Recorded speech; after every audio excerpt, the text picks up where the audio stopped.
बिस्मिल्लाहिर्रहमानिर्रहीम अस्सलाम वालेकुम and welcome back to my YouTube channel. और एक बार फिर आपके लिए ज़बरदस्ती रेसिपी के साथ हाज़िर हूँ। और आज जो मैं आपके लिए रेसिपी लेकर आई हूँ वो है अफ़गानी ऑमलेट की रेसिपी। बहुत ज़बरदस्त ये रेसिपी है, बहुत अच्छा बनता है और पराठे के साथ बहुत अच्छा लगता है, बहुत शौक़ से खाया जाएगा। थोड़ा डिफरेंट होता है क्योंकि इसके अंदर पटाटोज़ होते हैं, टमाटोज़ होते हैं और ज़बरदस्त से फ्लेवर आता है इसके अंदर ब्लैक पेपर का। तो आप इसे घर में ज़रूर ट्राई कीजिएगा, बच्चे बहुत ज़्यादा शौक़ से खाएंगे। आप बच्चों को लंच बॉक्स में भी बना के दे सकते हैं और शाम में भी आप इसको दे सकते हैं ब्रेड के साथ एंड बन के साथ भी इसको आप दे सकते हैं। तो रेसिपी हम स्टार्ट करते हैं।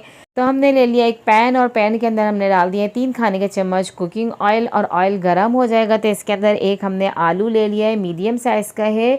तो उसको हमने छोटे छोटे से स्क्वायर की शेप में कट किया है, वो डाल दिया है इसके अंदर। अब इसको हमने 3 से 4 मिनट इसको फ्राई करना है अच्छी तरीके से, क्योंकि आलू हमारे कच्चे हैं, ये गल जाएंगे फ्राई करने में भी। और अब इसके अंदर हमने एक छोटे साइज़ की प्याज डाली है और प्याज को भी हमने थोड़ा सा फ्राई करना है आलूओं के साथ, ताकि प्याज का कच्चापन भी दूर हो जाए और साथ साथ आलू भी गलते रहेंगे।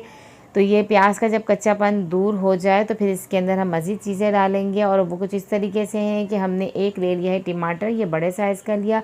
इसका मैंने छिलका उतार के इसको भी हमने छोटे छोटे से चॉप कट कर लिया है स्क्वायर शेप में ही, ये इसके अंदर डाल दिया है। आप चाहें तो छिलके के साथ भी यूज़ कर सकते हैं या टमाटर प्यूरी भी ये ले सकते हैं आप। अब इसके बाद हम डाल देंगे इसके अंदर नमक टेस्ट के हिसाब से और आधा चाय का चम्मच इसके अंदर हम डाल देंगे कुटी हुई काली मिर्चें। 1 से 2 हरी मिर्चें कट करके इसके अंदर डाल देंगे, बहुत अच्छा फ्लेवर आता है हरी मिर्चों का भी इसके अंदर। ये डालने के बाद अच्छी तरीके से हमने इसको मिक्स करना है और मिक्स करने के बाद अब इसको कवर करके हम पकाएंगे 5 मिनट के लिए, ताकि हमारे आलू भी गल जाएँ और हमारे टमाटर जो हैं वो भी सॉफ्ट हो गए हैं। देखें आप, टमाटर भी सॉफ्ट हो गए हैं हमारे, हरी मिर्ची भी अच्छी से इसके अंदर पक चुकी हैं, उसका फ्लेवर बहुत अच्छे से आ गया। अब इसके अंदर डाल देंगे हरा धनिया। अब इसे मिक्स करेंगे और मिक्स करने के बाद इसकी साइडें वाइडें सारी हमने साफ़ करनी है। इसको अच्छी तरीके से पूरे इसके तले पे बिछा देना है, ताकि इसके ऊपर जब हम अंडे डालेंगे तो अच्छे से इसके ऊपर कवर हो जाए। तो ये हमने अच्छी तरीके से इसको सेट कर दिया है। अब ये अंडा ले लिया है हमने, इसको इस तरीके से फोड़ के हम डालते जाएंगे। प्याली में इसलिए लेती हूँ कि ताकि ये जो है अगर ख़राब निकलें तो वो हम अलग कर दें। ये देखें आप, इसको बड़े ही प्यार से बड़े एहतियात से इसके अंदर डाला है हमने। अब इसके अंदर कुटी हुई काली मिर्च मज़ीद स्प्रिंकल कर देंगे, बहुत अच्छा लगती है इस तरीके से। थोड़ा सा नमक ऊपर से इसी तरीके से स्प्रिंकल करेंगे और हरी मिर्चें भी कट की हुई इस तरीके से थोड़ी सी हम इसके ऊपर डाल देंगे, बहुत खूबसूरत लुक देता है।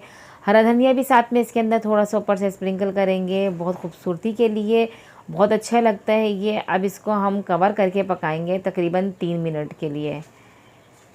तो 3 मिनट के लिए हमने इसको हल्की आंच पे पकाया है और कच्ची जर्दी रखी है हमने, फुल जर्दी को हमने नहीं पकाया है। आप चाहें तो इसको फुल कुक भी कर सकते हैं। और अब इसको इस तरीके से कट करके आराम से एहतियात से इसको हम निकाल लेंगे।